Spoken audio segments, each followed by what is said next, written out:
Mitch? What's the... It's not great. I think we'll find out probably more tomorrow, obviously, but he's certainly got a pec problem, which is it's going to be some sort of long-term issue, whether it's 12 weeks the season, what it is, we probably won't know till tomorrow. So Mitch went on when Luke Yates was taken off with the HIA? Luke Yates was other way around. Yeah, so Luke Yates was off with the headmen, and he went on because he was allowed to, yeah. Okay, and just happened, it was just at the same time as when Mitch went down. Yeah. So he was actually going to go back on for JB. They changed it. So what hole does that leave you guys now? Oh, look, it's obviously not a great thing. Anytime anyone loses their half-back and one of their best players, it's not great, but I'd like to think that with the experience that some of our younger halves have got over the previous few years, we feel our squad's stronger. We should be able to try and overcome these things. You know, it's always a challenge when you lose good players, but if we're going to get to a stage where we are as a club, we've got to, you know, try and look at things, and may have to manufacture one or two things. But JB went in there today and come up with a kick play, and you know that come off the back of some good hard work by the team. So pretty much, Mick, all we need is the group to work hard together, and each time we go into a game, you've got to believe you're a good chance of winning. And when you do believe that, if you work hard enough, you give yourselves a shout. But you know, we've got Connor coming back next week. Brock played reserve grade today. JB filled in today and did a good job in the last 6 or 7 minutes. Come up with a kick, so we'll work something out. But you know, we've got to go into the Manly game full of confidence. That's what we've got to do. What did you make of Jack Cogger? Oh, he had a terrific little game, Jack. He had a couple of try passes, and look, Jack's a great little competitor. It's probably his greatest attribute is how hard he competes, and probably gets that from his old man, the Pieman. He was a tough competitor, you know, so I don't think he knows any different. But he had some nice subtle touches, which is something he's really worked hard on over the last 2 or 3 years on his game, and he certainly put his hand in the window to deserve another shot next week. The character of the side to come and snatch that victory, is that how far you guys have come? Well, we've certainly come a long way, and that's a bit of belief as well. You know, as I said, you know, with losing Mitchell, we've still got to believe that what we're putting on the field is capable of doing well, and having, you know, every close game we've been in this year, you know, Mitchell or Caelan have come up with a play at the latter stage of the game to get us a win, and tonight Caelan obviously come up with a great break from nothing, then JB come up with a beautiful kick, you know, so whenever we put ourselves in situations, we seem to be coming up with some good plays as a team, and you know, we just had that 10-minute window after where we started the second half where, you know, that was probably the period where Tigers dominated most. Apart from that, I thought, you know, we led 10-0 half time on our merits, and you know, at the end of the day, we were 5 tries to 3, and we scored some really good tries, I thought. So I thought we certainly deserved the win. Did you get the reward for the first half, Randy? 10-0? Oh, look, you know, when you're underdogs, as we've been underdogs on every game this year, you know, the 50-50s, you just don't get them. And I thought, you know, you look at the second half, Skidsy caught the ball clearly in the goal, and then Luke Yates makes the great tackle on Elijah Taylor, and he hits him with his head like that's not a penalty, you know. So anytime something's 50-50, when you're underdogs, you just don't seem to get these calls, and we're getting some stiff calls at different times of games quite consistently, but we've got to try and work hard to keep winning games, so then people actually believe we're actually some sort of hope, you know. SKD's clanger there with the catch, and then the heroics at the end, mate. Well, great look, for him. I'd probably rather focus on his good points, because the first half I thought he was the best player on the field in the first half, Skidsy, and then as you just rightly said, he come up with a drop there. And when you're playing wing and fullback, when you do make a mistake, it's glaring. When a front rower drops it or a halfback comes up with a pass there, or you know, it doesn't stand out as much. When you're at the back by yourself and she goes up and there's 3 and 4 coming through, it's tough, you know. But as I thought, he was the best player in the first half, and he come up with the winning play at the death. So we'll give Skidsy a big tick. JB, you've been practising that kick all through the week, I'd imagine.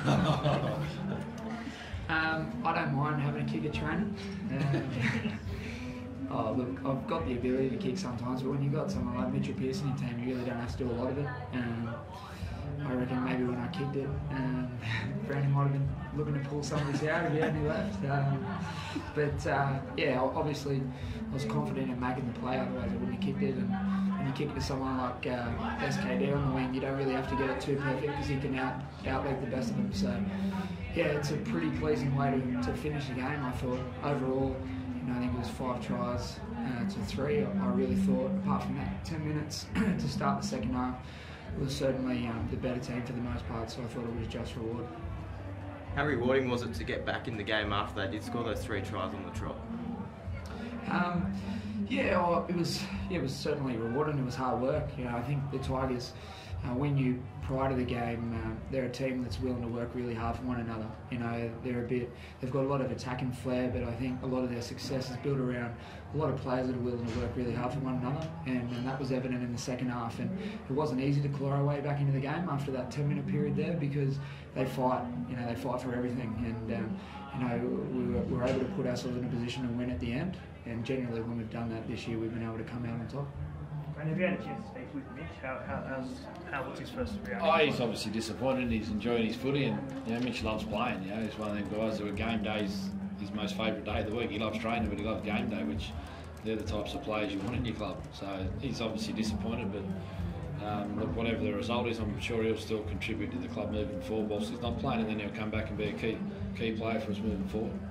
Randy, Kenny CEO be loving game day too, I guess, at the moment. Well, Kenny was waiting for a chance. He was playing good in reserve grade. Obviously, the injury to Tao, he nearly actually went in anyway on form, but he didn't have the misfortune for Tao, got him in there, and he's certainly. Look, we've always had faith in Kenny as a good, consistent competitor, and again tonight he came up with some great finishes again, which is great. Brownie, how did the team take to coming out to Tamworth for the weekend?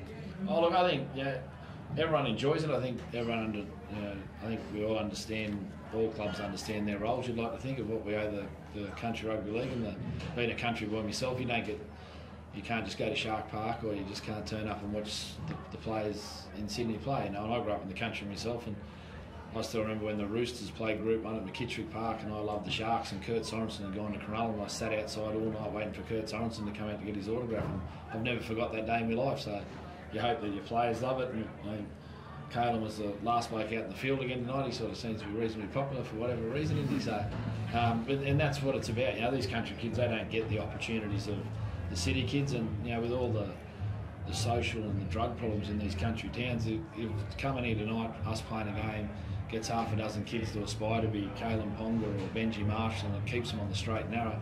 I think it's a great result. Take away rugby league, it's a great result for the young kids and their futures. Have you had a chance to speak to Caelan Ponga just about some of those kicks? It just didn't seem to be his night tonight, which is uncharacteristic for him. Well, look, it's something he's got wrong this year, so he's got a few kicks wrong, and he's had a great start, hasn't he? At the end of the day, look, he come up with a beautiful try pass. He come up with a line break for JB's kick for the try, so his good attack got us going for the try. So, look, goal kicking's one of those things. He'd been kicking at I think he'd been kicking at 80%, and he had a bit of an off night. And because we actually scored, I thought we scored some really good tries, and they were all right out in the corner.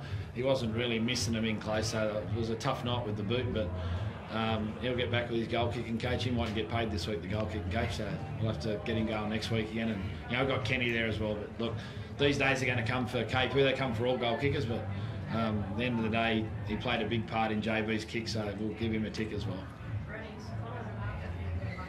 Oh, look, we're hopeful. Like he trained all this week and mixed in with the team, so we'd like to think that there's certainly a good possibility that he would be. Randy, was it pleasing, last question, was it pleasing for you personally with the game plan, I guess, with their up and in fence? Obviously the plan was to try and kick it occasionally and get the wide pass as well. Look, Baz, one of the things I think we've got, we've got some really blokes who like to play footy and are natural footy players, and KP recognises things quick. JB's a back row, but JB recognises things. Mitchell recognises things. So these guys are, sometimes coaches get a bit too much credit, and sometimes they probably get too much blame too. But when you've got good players in the field, they can adapt to some situations. I find, and I give the boys credit for the way we attacked, and I thought they handled themselves quite well. And I think that's what I've said. We've got some decent footy players out there who can certainly adapt to some situations for us.